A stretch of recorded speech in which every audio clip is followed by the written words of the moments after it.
My name is Harper Williams. I served 16 years in the Army, spent half of that in combat zones, and came home with a chest full of ribbons and a knee that still aches when it rains. And yet, today, I'm just the plus one in my own family. It's my little sister's wedding. Ella, the golden child, the one who always knew how to smile sweetly, cross her legs properly, and make our mother proud. She's walking down the aisle in a dress that cost more than my first deployment salary, and I'm sitting at table 12. Table 12 is where they put distant cousins and awkward coworkers. It's not where you put a sister. No one mentioned my name in the program. Not even a simple sister of the bride. My mother introduced me to guests as our Harper. She's back from somewhere. I was stationed in Germany for the last 2 years. But sure, somewhere works just fine. That's always been my place in this family. Somewhere nearby, but never really seen. They asked me not to wear my uniform, said it would draw attention. Ella wanted pastel. The photos had to be soft and elegant. My dress is beige. It matches the tablecloth. I haven't spoken more than 3 sentences since I got here. No one's asked what I've been doing or how I've been. They just nod, smile, and pivot to safer topics. Centerpieces, seating charts, the signature cocktail. The photographer didn't ask me to join the family portrait. He looked confused when I stepped forward. My mother gently took my arm and said, "This one's just for the immediate family, dear." I almost laughed. Or cried. I'm not sure which. I've been ambushed in Kandahar. I've dragged a bleeding sergeant out of a flipped Humvee while taking fire. I've led troops through minefields. None of it prepared me for this kind of silence. This soft, suffocating rejection. It wraps around you like a smile that never quite reaches the eyes. They all act like I chose to be different. Like I woke up one day and said, I want to make this whole family uncomfortable. But the truth is, I spent years trying to fit in. I tried ballet. I tried cheerleading. I even wore a pink dress to prom once. It wasn't until I put on a uniform that I finally felt like myself. And now, even that's too much for them. Too loud. Too hard. Too not Ella. So here I am, sitting at a table no one visits, watching my sister twirl under fairy lights. And all I can think is, I've survived bombs, bullets, and bureaucracy. But nothing's ever hurt like being invisible in your own bloodline. Growing up, I always felt like the draft in a closed room, present but something everyone quietly tried to shut out. My mother used to say I was a lot, usually with a sigh, as if I were a math problem she couldn't solve. Ella, on the other hand, was soft pastels, pageant waves, and the kind of obedient grace that made adults coo. I was the girl with grass-stained jeans and bruises from climbing trees too high. I asked for walkie-talkies and science kits, while Ella got tiaras and tea sets. My father once bought me a slingshot for my birthday, and Mom made him return it. It's not ladylike, she said, as if being a lady was all that mattered. I remember one day in 3rd grade, Ella won the school's spelling bee. It was a huge event for our family. My father took off work early. They went out for a celebratory ice cream dinner at the fancy parlor downtown. Mom posted photos on her new Facebook page with captions like, "So proud of our little genius. The world is her oyster." The year before that, I had won the county science fair. I built a working hydraulic crane out of syringes and popsicle sticks. When I told my parents, my dad nodded. "That's nice, Harper." No ice cream, no photos, just a comment from Mom about how I should brush the grease out of my hair before going on stage. Every Christmas, I get sweaters. Practical, beige, or gray sweaters. Ella got charm bracelets, makeup sets, and little thoughtful things that made her feel seen. I learned early to stop hoping for anything wrapped in glittery paper. I told myself I didn't care. But I did. I just learned to hide it well. By high school, the gap between us wasn't just emotional. It was public. Ella was prom queen. I was captain of the track team and graduated early. At her graduation party, My mother gave a tearful speech that started with, "Ella has always been our little miracle." At mine, she reminded people to park on the street to avoid blocking the neighbors. Still, I kept trying. I wore dresses when I hated them. I straightened my hair. I tried joining the yearbook club, thinking maybe that was my way in. But nothing ever felt right. And more importantly, none of it was ever enough. No matter how hard I tried to mold myself into someone she could love, I remained a project my mother never finished. The first time I brought home the Army ROTC scholarship letter to college, I thought maybe this was it. Proof. Tangible proof. That I was exceptional. That I mattered. I found my mother in the kitchen, planning Ella's senior trip. I held out the envelope, my hand shaking slightly. "Mom, I got it. The 4-year ROTC scholarship." She read it in silence, her brow furrowing. Then she set it down on the counter like it was junk mail. "Oh, Harper," she sighed. "The Army? Are you sure? It's so aggressive. At least you won't have student debt," she muttered, then went back to folding Ella's laundry. It was like trying to build a fire in the rain. No matter how bright I burned, she never looked in my direction. My father noticed sometimes. He'd slip me $20 bills when I left for drill weekends and whisper, "I'm proud of you, kid. Don't tell your mother." But he didn't fight for me, not really. He played peacemaker. Let Mom's opinions rule the house. When I was commissioned as a second lieutenant, I didn't get a send-off. Ella was busy planning her wedding, and Mom was worried I'd say something grim and embarrass her in front of her new, wealthy in-laws. I left with a backpack and a bus ticket. No hugs, no promises to write, just a cold Tuesday morning and a silence that stuck to my skin like frost. Over the years, I earned my stripes. I earned respect, medals, and my own damn voice. But inside, there was always that girl in hand-me-downs, watching her sister twirl, wondering what it would take to be enough. The first time I felt like I truly belonged was in the middle of a dust storm in Afghanistan. We were packed into a Humvee, 6 of us, covered in grit and sweat, cursing the heat and each other.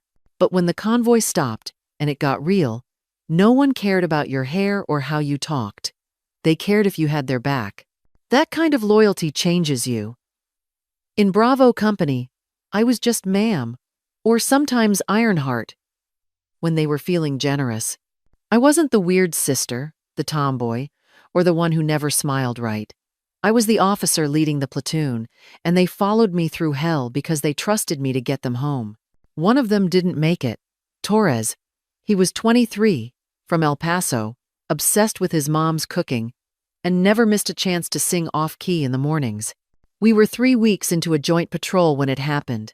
The blast came from under a pile of garbage, fast and brutal. I was closest. I still remember the weight of his body in my arms, the blood soaking through my sleeves as I screamed for a medic. He died on the ride back. I didn't cry. Not right away. I just sat there, holding his helmet, staring at the crack, running down the side.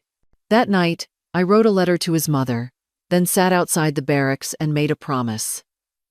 No matter what happened to me, I'd make it count. His death wouldn't be forgotten. War strips you down to your bones, but it also builds something hard and unshakable in your core. Out there, I wasn't invisible. I was vital. That's a kind of love, too. The kind that doesn't need words or matching outfits. Just trust, grit, and sacrifice. I thought coming home would feel like a warm blanket. Familiar, maybe even comforting. Instead, it felt like stepping into someone else's house where you're not sure if you're allowed to touch anything. I'd just landed 2 days earlier. My uniform was still folded in my duffel, boots scuffed and dusty. I walked through the front door of my childhood home, and my mother barely looked up from her laptop. Her first words were, "Did you bring something nice to wear to the wedding?" "No, welcome home." "No, how are you?" Just a reminder not to embarrass Ella on her big day. I told her I had my dress uniform. She frowned. "That's not really the vibe. Could you wear something neutral? Like I was a backdrop." Something beige and quiet that wouldn't clash with the decor. I swallowed it down, just like I'd done for years. I told her I'd figure something out. She nodded and went back to her emails, like I'd never been gone, like I hadn't spent the past 18 months in a place where every sunrise was a maybe. That night, I sat alone in my childhood room, which now smelled like linen spray and had been converted into a makeshift storage space. There was a stack of boxes where my bed used to be. On the dresser sat a picture of Ella in her cheer uniform. None of me. Not one. I wasn't expecting a parade, but I thought maybe, just maybe, someone would ask what it was like. No one did. They just wanted me to smile in the photos and not ruin anything. And in that moment, it hit me. I didn't really come home. I just returned to a place that never made room for me in the first place. I was standing near the drink table when he approached me. Tall, buzz-cut, steady eyes. He had the kind of walk that tells you he's done ruck marches. He smiled. Ma'am? Captain Williams? I blinked. It had been years. Holt? Brandon Holt? What are you doing here? He chuckled. I'm the best man, ma'am. Mike and I were in the same platoon for 3 tours. Mike, the groom, my sister's fiancé. I didn't know he was military. He never told me, I murmured. Brandon shrugged. He doesn't talk much about that time, but he remembers. We all do. He looked me dead in the eye. He knows who you are, Harper. What you've done. Just thought you should know that. You're not invisible. Not to the ones who count. I stood there for a moment, letting it settle. For the first time since I'd arrived, I didn't feel alone. Brandon smiled. Enjoy the toast. I think you'll like it. He walked off, leaving me blinking against the warmth rising in my chest. Maybe I wasn't just some overlooked sister in a beige dress. Maybe, to the right people, I was still Ironheart. They'd seated me near the back, again. Table 12. I didn't even bother asking why. I just smiled tightly and tried to pretend it didn't matter that I was closer to the bathroom than the cake. Dinner was almost over when the MC opened the floor for toasts. My mother stood up first, giving a tearful, perfect speech about Ella. Then my father stood, booming about his little girl and her perfect choice in a man. Then, the MC said, "And now, a toast from our best man, Captain Brandon Holt." Brandon stepped up, mic in hand. The lights dimmed slightly. For those who don't know me, I'm Brandon. I've served with Mike for years. He's more than a friend. He's a brother. A screen lit up behind him. Photos of Mike as a kid, in college, at a football game. But to really know Mike, Brandon continued, you have to know what we went through in Kandahar in 2015. A new photo appeared. A grainy shot of a Humvee, smoking, flipped on its side. My breath caught. I was there. We were ambushed, Brandon said, his voice quiet now, but carrying, pinned down in a dry riverbed. We were taking heavy fire. Mike was hit. We were blind, our comms were jammed, and we were about to be overrun. We thought it was over. I saw my mother shift uncomfortably. This wasn't pastel. And then, Brandon said, a voice came over the radio. Calm. Clear. A woman's voice. We'd never heard her before. She called herself Ironheart. She saw a gap in the enemy's line that we couldn't. She guided us out, one by one, coordinating air support while we dragged our wounded. She talked us through that kill zone for 20 solid minutes. We never saw her face, but we all swore we'd name our first kid after her. The room was dead quiet. Brandon clicked to the next slide. It was a blurry photo of me, years younger, in fatigues, looking exhausted at a command console. We didn't know who she was for years, Brandon said, until Mike started dating Ella and met her sister. He turned from the screen and raised his glass, not to the head table, but directly to me, at table 12.